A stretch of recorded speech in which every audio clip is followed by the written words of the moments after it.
Hello viewers, welcome to Mr. Robert online class. In today's class, we are going to solve this question. This question is under the topic called indices. Before we solve this, I want to have a brief review what indices is all about. Indices, the singular form of it is index, which means power. When a number is raised to a certain power, it shows you how many times the number is multiplied by itself. If you have 2 raised to the power of 3, that means that 2 is multiplied by itself in 3 places. The 2 is called power. If you don't call it power, you call it index or exponent. Then the 2 here is called base. So the number that carries the power is the base, while the number on top is the power. Now, for us to be able to solve questions on indices, we need to understand the pattern it follows, the rules in indices follow. So at that point, that rule is what we call the laws. Let me write out the laws. The first one, anytime you have a number with a base multiplied by a number with the same base, what you need to do is write the number and add the bases, the indices together. This law is called addition law, but there is no importance of knowing a name or calling a name. All what you know is once they have the same base, what you need to do is you add the indices together. Now the same thing here, if you have a number divided by another number, provided the bases are the same, what you do is you subtract. Have you seen multiplication goes with addition while division goes with subtraction? This is division law. Some people call it subtraction law as well. There is another law. This is the easiest law you can ever think of, that any number raised to the power of 0 is 1. You call it zero index law. Zero index law means that the power is 0. Whenever the power is 0, the answer will give you 1. Provided, please take note of this condition, provided the number itself is not equal to 0. This means that it's not equal to 0 because 0 raised to the power of 0 will not give you 1. Another law we need to look at is, please make sure you copy out this law because I might clean out anytime. Now at this point, if you have a law, this law is called negative index law. Negative index law means that the power is a negative number. Now, the power being a negative number, what you need to do, take the reciprocal of the entire number and remove the negative sign. At this point, 1 over the number, at this point, the negative is gone. Now, at first, how do you even have a negative number? A negative number is obtained. A negative number is obtained when you subtract a bigger number from a smaller number. For instance, if I have 2 raised to the power of 3 minus 5. Minus 5. 3 minus 5 is minus 2. It's the same thing as saying 2 raised to the power of minus 2. So minus 2 is obtained from 3 minus 5. If I go by this division law we stated, division law says that once we have this, you can split them by writing 2 raised to the power of 3 divided by 2 raised to the power of 5. If you rewrite this expression, 2 raised to the power of 3 as 2 times 2 times 2. And 2 raised to the power of 5 as 2 times 2 times 2 times 2 times 2.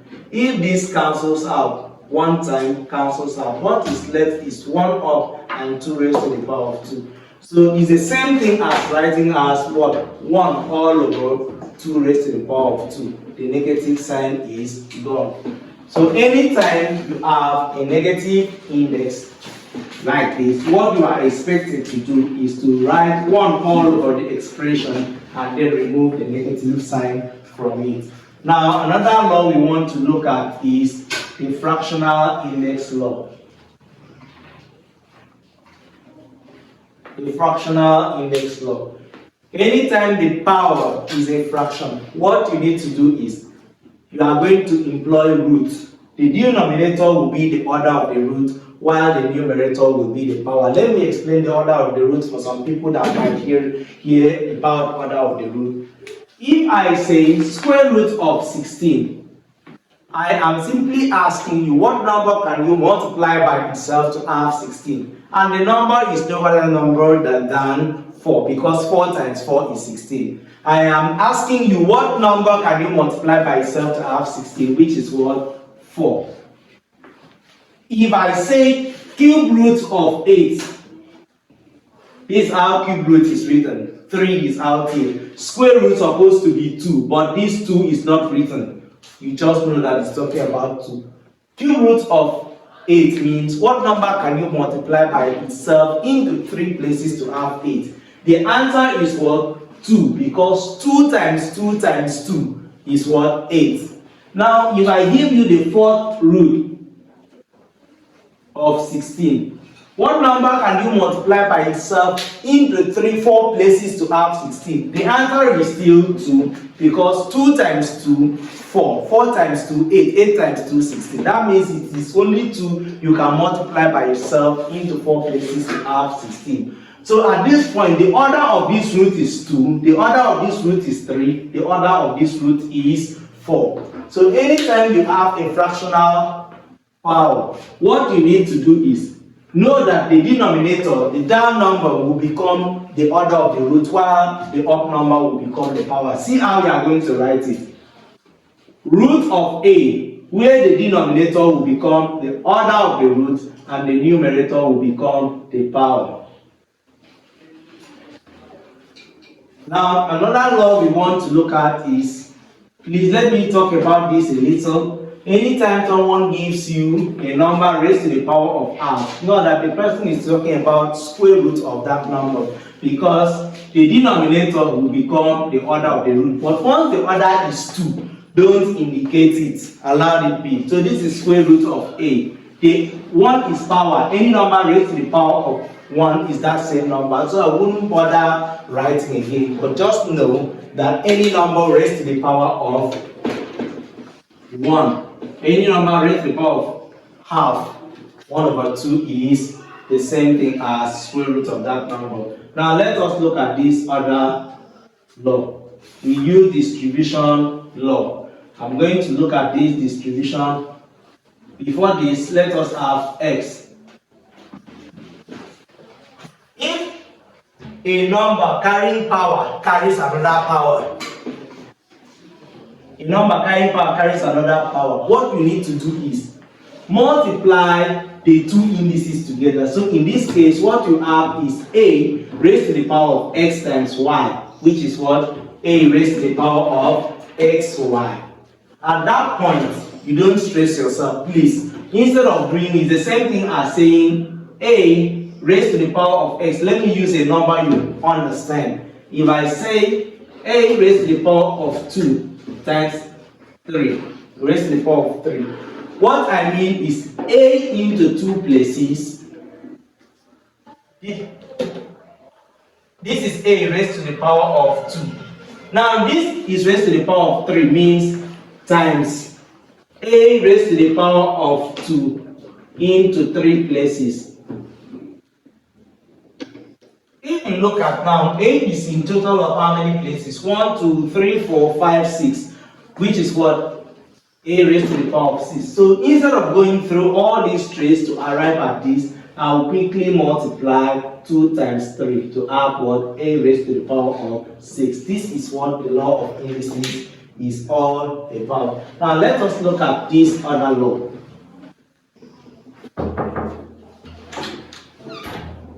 Let us look at this other law. Please excuse me. Let us look at this other law. If you have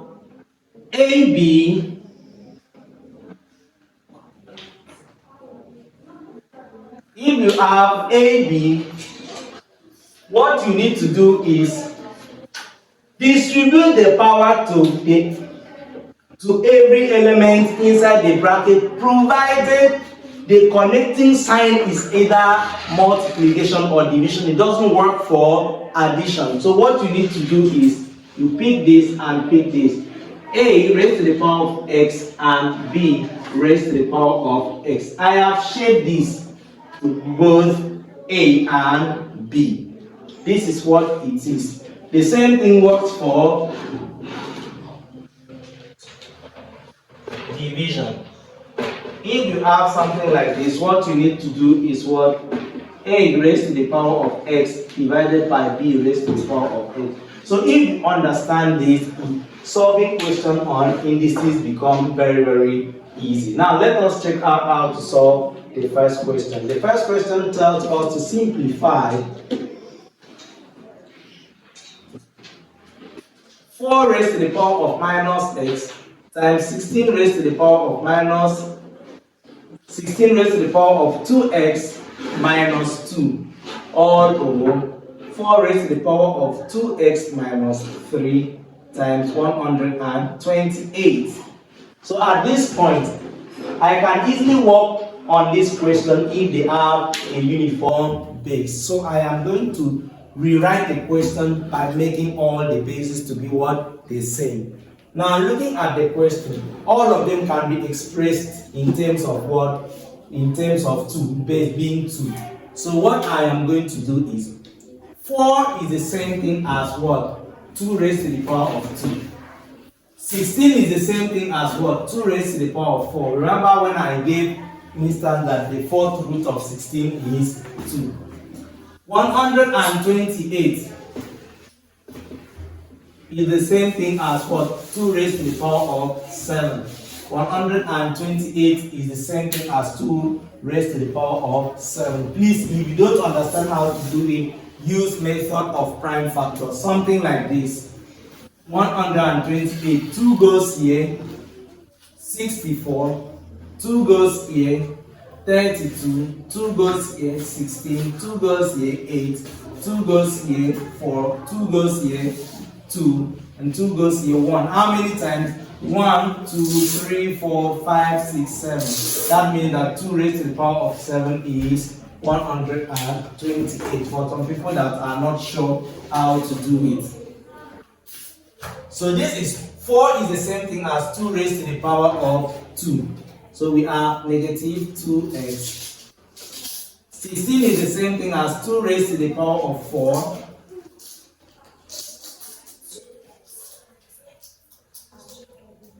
They are done with this. The same thing here, the denominator is 2 raised to the power of 2. 4 is 2 raised to the power of 2. So we have here 2x minus 3. 128 is the same thing as 2 raised to the power of 7. So at this point, all of them are what? All of them have the same basis. Let me treat them in terms of their numerator and denominator first. Now, the law of indices, the first law says that whenever you multiply and they have the same base, what you do is add the powers together. So I am multiplying these two numbers. The bases are what? The same, 2. So what I will do, I will add the power. 2 raised to the power of negative 2x plus 4 bracket 2x minus 2. It's just a number with only one base. The same thing with this. 2 raised to the power of 2, 2x minus 3 plus 7. Since I am multiplying, they have the same base, I will add them together. So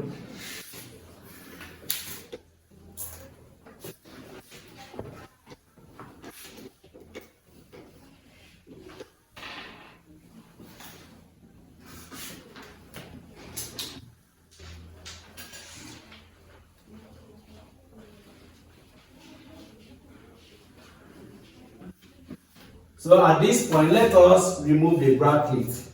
Let us remove the bracket. The numerator, what do we have? 2 raised to the power of negative 2x. Now, anytime a number is what is multiplied, you want to expand a bracket where a number is before a bracket in this form, use what is outside the bracket to multiply. So let us, every term inside, 4 times 2x gives us, we have positive 8x.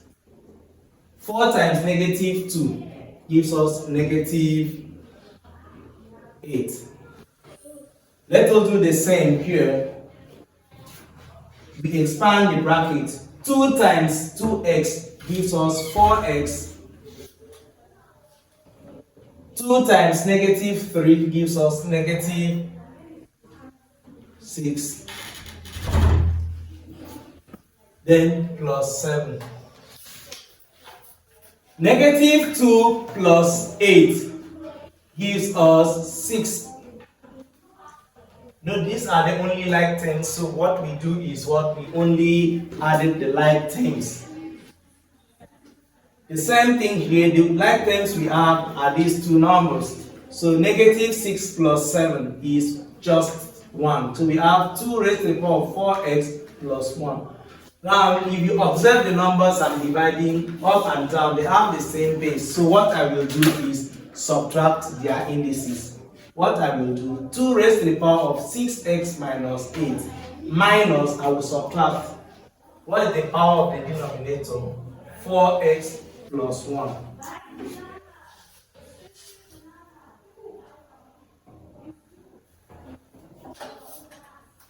When there is a negative sign before a bracket, all the signs of terms inside the bracket will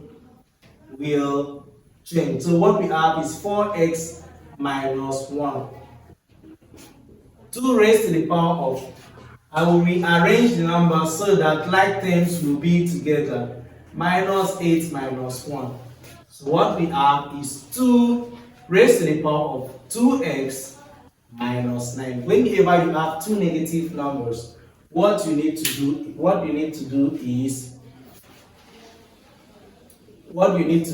what? Add the two numbers, but the answer will be in negative sign. So this is where the answer is. The answer is 2 raised to the power of what? 2x minus 9. Let us go to the second question.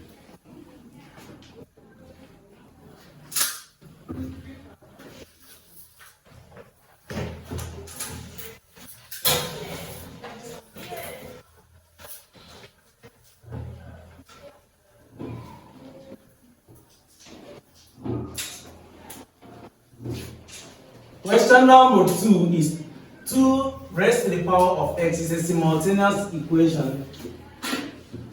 So we are going to make it very, very snappy. Since we've understood. So what I am going to do, solve the simultaneous equation. To solve equation means to find the value of the unknown that will satisfy the equation. So let me express equation 1 as a number with the same base. So what I will do is 2 raised to the power of x times this dot is what? Multiplication. 2 raised to the power of negative 2y. 4 is the same thing as 2 raised to the power of 2. So if you multiply the two indices, it will give us negative 2y. Now this is the same thing as what? 2 raised to the power of 1. All of them, they are the same base. But let me explain this as a single number. Multiplication law says that anytime you multiply this, what you do is you add them. But this is negative 2y. So you have x plus negative 2y. What you will have is x minus 2y equals 2 raised to the power of 1. At this point, since the bases are the same, we compare their indices. So what we have is x minus 2y equals 1. This is our equation 1. Let us try the same thing with this. 3 raised to the power of negative x times 9 is the same thing as 3 raised to the power of 2. 9 is the same thing as 3 raised to the power of 2. 3 is the same thing as 3 raised to the power of 1. So we have 3x times.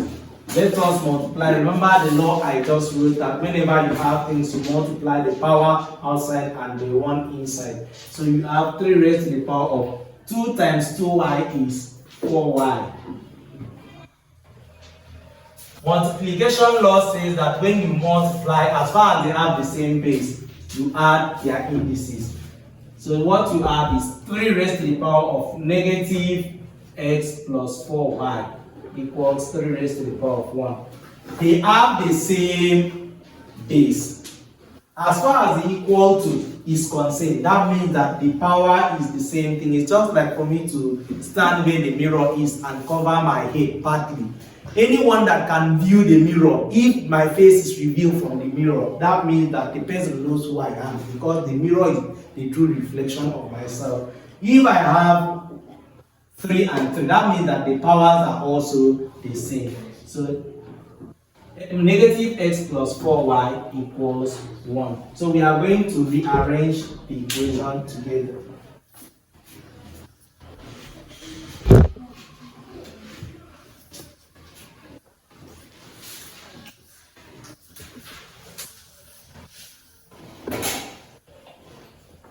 So the equation 1 is x minus 2y equals 1. Equation 2 is x plus 4y equals 1. This is 1 and 2. I am going to use elimination method. And this is very easy because the coefficients of x in the two equations are what? The same. So what do? I check the sign. The signs are opposite in nature. That means for me to get rid of x, I need to add equation 1 and 2. So I'm going to add equation 1 plus equation 2. X plus negative x is 0. So negative 2y plus 4y gives us 2y. 1 plus 1 is 2. So at that point, to find y, we divide both sides by 2. Y equals 1. Now let us find the value of x by putting y as 1 in equation 1. Equation 1 is x minus 2y equals 1. Y is 1 and we have 1. 2 times 1 is 2. I will collect like terms, take negative 2, and whenever a term crosses equality sign, the sign will change. So x equals 3. Therefore, x equals 3 and y equals 1. This is what? These are the true values of x and y that will make what? The equation true. Thank you very much for staying to the end of this class. Please do well to like, give a thumbs up, turn on the notification bell for the new timers, and do not fail to share. Thank you. I wish you a lovely day.